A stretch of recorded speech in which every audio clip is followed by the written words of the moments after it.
think back to the last conversation you had that turned political and didn't go well. Maybe it was Thanksgiving, or you were just out with friends, and someone makes an offhand remark about a current event that really rubs you the wrong way. Maybe you tried to play it off as a joke, or sort of indirectly correct them, but they double down. They really meant it. And before you know it, you're in a full-fledged debate. It's tense, doesn't feel like you're listening to each other. You're losing track of what their position actually is. There's confusion, frustration. God forbid it gets personal. Eventually the subject is changed, but you're left feeling more like you just had a confrontation in traffic rather than a conversation. And as if you needed it, you have another reason to dislike politics. If it feels difficult to have productive political conversations, you're not alone. A 2021 Pew survey found 60% of Americans say it's, quote, stressful and frustrating to talk politics with those they disagree with. It isn't too hard to see why. Members on opposite sides of the aisle increasingly view each other negatively on a personal level, as this other Pew survey shows. Close-minded, dishonest, immoral. It's gotten so bad, in 2020, the Cato Institute found a third of Americans across the political spectrum are worried that their views will harm their careers, that they could get fired from their jobs just for what they believe. So how many of us have given up entirely, saying it's not worth it to talk politics, it's not worth the risk? Free speech, as we all know, is a human right, but this evidence shows we increasingly prevent ourselves from taking advantage of it. My background is in computer science and physics, and in trying to become an informed young adult, I've increasingly noticed connections between these technical fields and how I'd like to approach politics. And while I don't believe it will solve these deeply ingrained issues of polarization and disengagement, I do believe that we can have far more productive and enjoyable political conversations if we learn a thing or two from how scientists do research. When starting out in a new field, the first thing a scientist does, it's something called a literature review.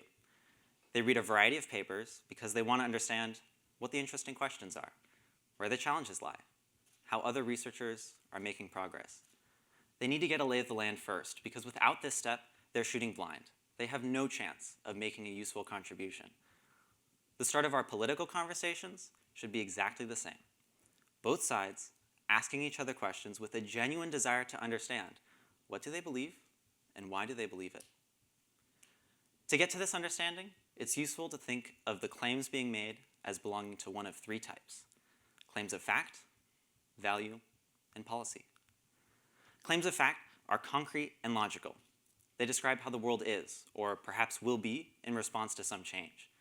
It's like they want to be a fact, but without evidence, compelling evidence, they're just a claim. They can be true or false. On the other hand, a claim of value speaks to what's good or bad, what's important and what isn't. Sort of like an opinion, but when it comes to politics, it means something deeper to us. And unlike a claim of fact, they can't be true or false. Combining this gives us a claim of policy that, well, proposes a policy. The claim of fact is that the policy will achieve the intended outcome. The claim of value is that the intended outcome is a good one. To illustrate this, we can turn to the issue of assault rifles. The National Institute of Justice found between 1969 and 2019 that 25% of mass shootings were committed with assault rifles. In saying that, I've just made a fact-based claim. It's about how the world is, or was. I could continue by asserting that a ban on assault rifles would solve this problem entirely, or that it would have no effect. Both of these predictions are also fact-based claims because they can be right or wrong. Now, if I were to say the current level of gun violence is unacceptable, I'm making a claim of value. I'm looking at the state of the world and evaluating it negatively. Someone in my position might also support more restrictions on gun ownership, less freedom if it meant fewer gun deaths. That's another claim of value. Combining this gives us a possible policy claim and a coherent position, supporting a national ban on assault rifles to reduce gun deaths, albeit at the expense of some gun owners' freedom. This might seem like a basic way of breaking things down, but it's actually very important, because knowing the nature of the disagreement, whether over facts, values, or both, can completely alter how the discussion goes. If you find that you agree on values, but you disagree over some fact-based claims, it's like you're on the same team with the same goals. You're more like collaborating scientists just disagreeing over the evidence. Take the issue of open carry, which Republicans typically support because they believe it will reduce violent crime, and Democrats typically oppose it, thinking it will increase gun violence. Their main goal, their primary value here, is essentially the same. And this means that not only should they be receptive to any evidence, especially evidence that opposes their initial view, they should welcome it. If they're genuinely interested in reducing violence, then they should be genuinely interested in the truth about what works and what doesn't. It can be difficult to separate the fact-based claims from the values we hold dear. But that's why it's so important to keep this separation in mind. Otherwise, so much meaningless political disagreement and frustration arises. If it seems like you disagree over values, that might seem like the end of a productive conversation, that you've reached an impasse, but that's not true. Not only is it possible to learn about the other person, you can even persuade them. You see, while values can't be incorrect, they can be misapplied or inconsistent. Take, for instance, someone who opposes funding a public subway because they don't believe the taxpayers ought to fund it. With that keyword ought, that's a claim of value. Someone in this position might rethink their stance when confronted with the already existing subsidies to car ownership, like public highways. Do they oppose both, or can they explain why government ought to support one form of transit and not another? By revealing an internal inconsistency like this, you can change someone's mind on a policy overnight. They might realize they didn't hold a value quite as dearly as they thought, or better yet, a policy they thought they supported actually goes against one of their values. If that were you, wouldn't you like to know that? If we wholesale refuse to talk with people who have different values, refuse to engage with them on important issues, we miss out on important realizations like this. Once you've taken the time to understand the other person's position and you determine there is a disagreement over those fact-based claims, then the tools of science can really shine. Sooner or later, with these fact-based claims, you're going to encounter data. Numbers, charts, graphs, statistics, empirical evidence that tells us about the world and helps us evaluate claims on it. In my work in experimental physics, we're constantly talking about detectors, devices that are custom-built to collect data on a particular phenomenon. You've used a detector before. When you want to measure your body temperature, you use a thermometer. When we want to detect neutrons that fly off of a fusion reaction, we use something called a liquid scintillator detector.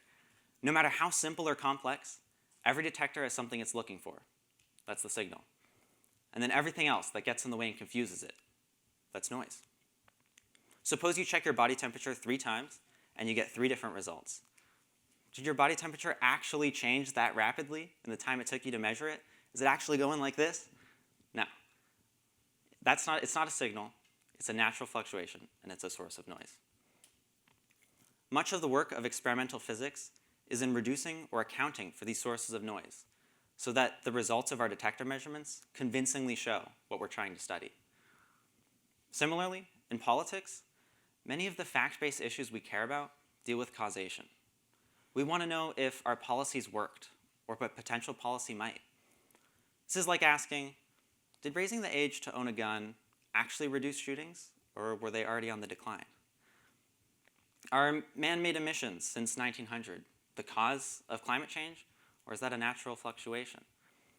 For this fact-based claim, we're looking for a signal, a rising trend of temperatures that can only be explained by industrial emissions.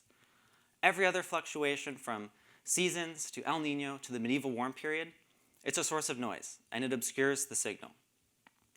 In examining this claim or any other, take the time to assess, have these sources of noise been accounted for? That's how scientists avoid confusing correlation with causation. This separation of signal from noise is related to another incredibly common fallacy in politics that it can help us avoid: the over-reliance on anecdotal or single-point evidence. While useful for telling a story or pointing out an exception, anecdotes say nothing about an overall trend. This snowball on the Senate floor says nothing about whether climate change is real. It reflects the noise rather than the signal. A single story about an armed civilian preventing a violent crime might appear persuasive, but on its own does not substantiate the more guns, less crime theory.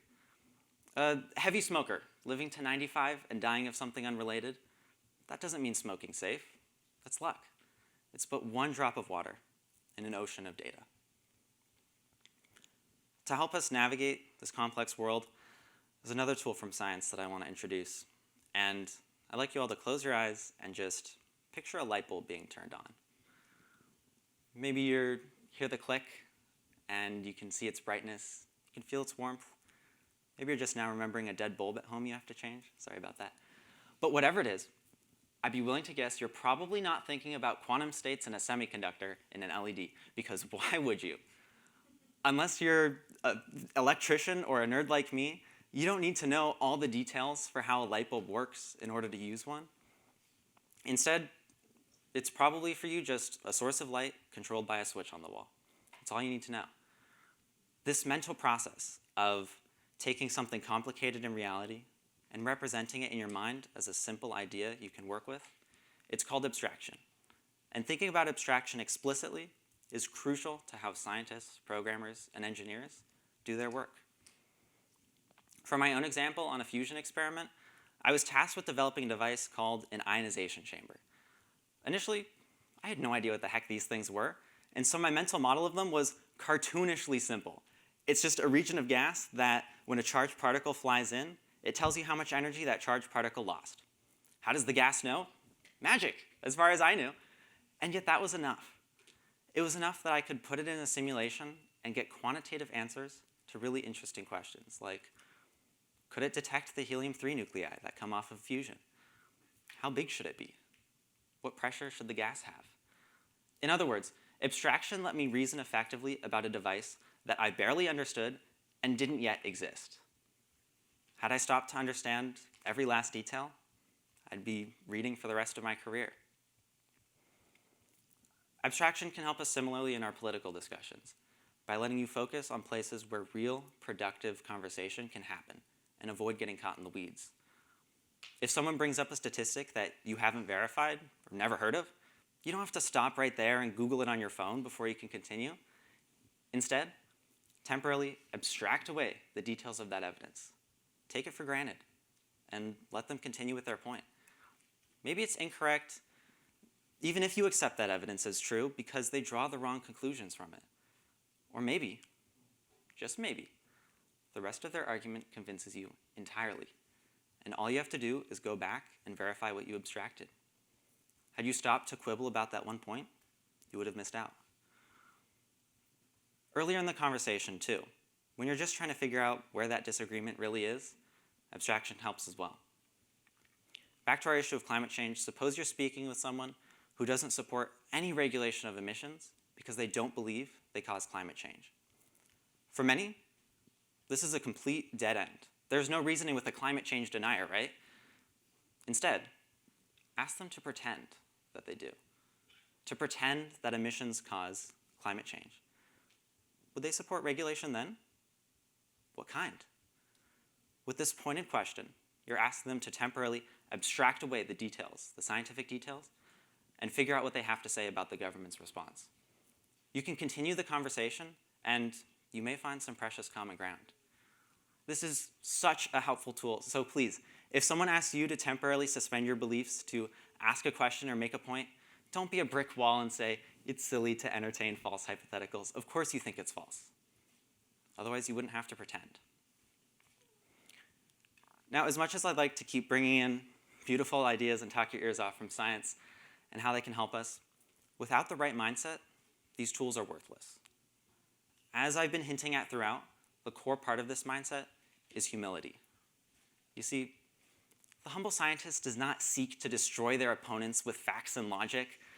They don't lay rhetorical traps twirling an evil villain mustache, hoping someone falls in just to impress their friends. That's not a productive debate. That's verbal sadism. If you add a little scientific curiosity to this humility, you have something delightful.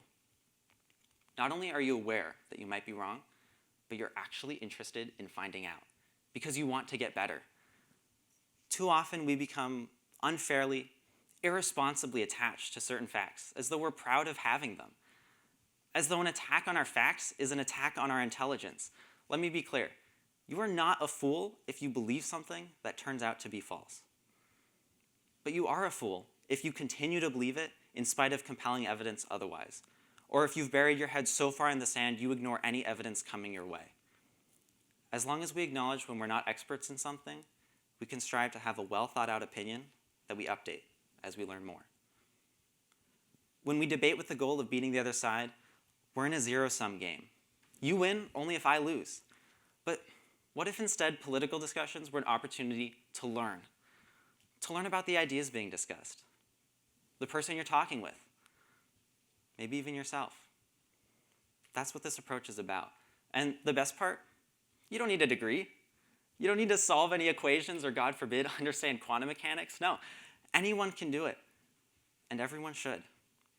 Because when we're all scientists going after the truth, our collective understanding of these important topics can advance. We can have progress. So don't debate to win. Debate to learn. Debate like a scientist. Thank you.